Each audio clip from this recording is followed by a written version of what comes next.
วัสดีค่ะเปิ้ลนะคะแม่บ้านตุรกีค่ะวันนี้เปิ้ลมากับขนมปังแพรนะคะ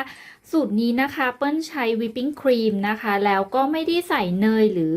น้ำมันเพิ่มด้วยนะคะวิธีทำไม่ยากเลยค่ะแต่ก่อนจะไปชมวิธีทำนะคะอย่าลืมกดติดตามนะคะจะได้ไม่พลาดวิดีโอใหม่ๆค่ะเดี๋ยวเราไปชมวิธีทำกันเลยนะคะใส่ไข่ลงในอ่างผสมค่ะนมวิปปิ้งครีมค่ะน้ำตาลทราย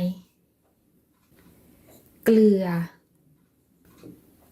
ยีสต์ค่ะ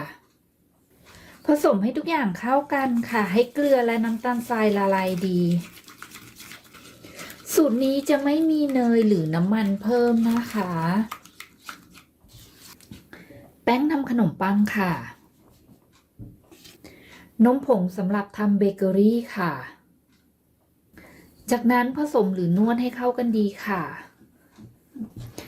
สามารถใช้เครื่องผสมอาหารในการนวดแป้งโดได้นะคะ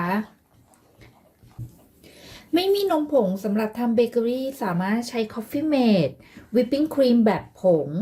หรือตัดออกก็ได้นะคะตอนนี้นะคะก็นวดจนแป้งร่อนออกจากโถดีแล้วนะคะจากนั้นเราจะรวบแป้งให้เป็นก้อนนะคะแล้วพักแป้งค่ะระยะเวลาพักแป้งอยู่ที่ประมาณ1ชั่วโมงนะคะทั้งนี้ขึ้นอยู่กับอุณหภูมิห้องของแต่ละบ้านด้วยนะคะอากาศร้อนอาจจะใช้เวลาไม่ถึง1ชั่วโมงอากาศเย็นอาจจะใช้เวลามากกว่า1ชั่วโมงนะคะดูให้แป้งขึ้นเป็นเท่าตัวใช้ได้ค่ะพักแป้งค่ะตอนนี้ก็พักแป้งครบเวลาแล้วนะคะวันนี้จะอบในพิมพ์สี่เหลี่ยมแบบนี้นะคะขนาด8คูณ8นิ้วนะคะหรือประมาณ20คูณ20เซนมันจะอบเป็นขนมปังแพรนะคะจะตัดแป้งทั้งหมด16ก้อนนะคะก้อนละประมาณ31กรัม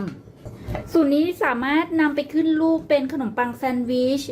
ขนมปังแบบโลฟหรือทำเป็นขนมปังใส่ไส้ก็ได้นะคะตอนนี้ก็แบ่งแป้งเรียบร้อยแล้วนะคะทั้ง16ก้อนนะคะจากนั้นเราจะไล่ลมนะคะแล้วคลึงแป้งเป็นก้อนกลมค่ะเมื่อคลึงแป้งเป็นก้อนกลมเสร็จเรียบร้อยแล้วนะคะเรานำมาวางเรียงบนถาดอบค่ะตอนนี้นะคะก็ขึ้นรูปวางเรียงบนถาดอบเรียบร้อยแล้วนะคะทั้ง16ชิ้นนะคะจากนั้นเราจะพักให้แป้งขึ้นเป็นเท่าตัวนะคะ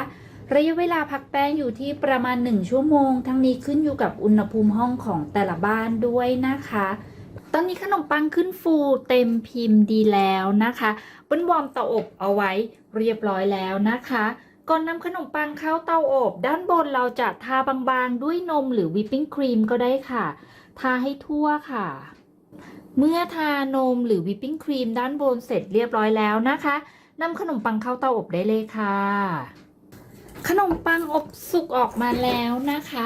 จากนั้นด้านบนเราจะทาด้วยนมหรือวิปปิ้งครีมทันทีค่ะทาให้ทั่วค่ะเมื่อทานมเสร็จแล้วนะคะให้ยกออกจากพิมพ์นะคะวางให้เย็นสนิทเป็นอุณหภูมิห้องนะคะก่อนที่จะจัดเก็บค่ะยังไงก็อย่าลืมกดติดตามนะคะแล้วพบกันใหม่ในวิดีโอหน้านะคะลากันไปก่อนสวัสดีค่ะ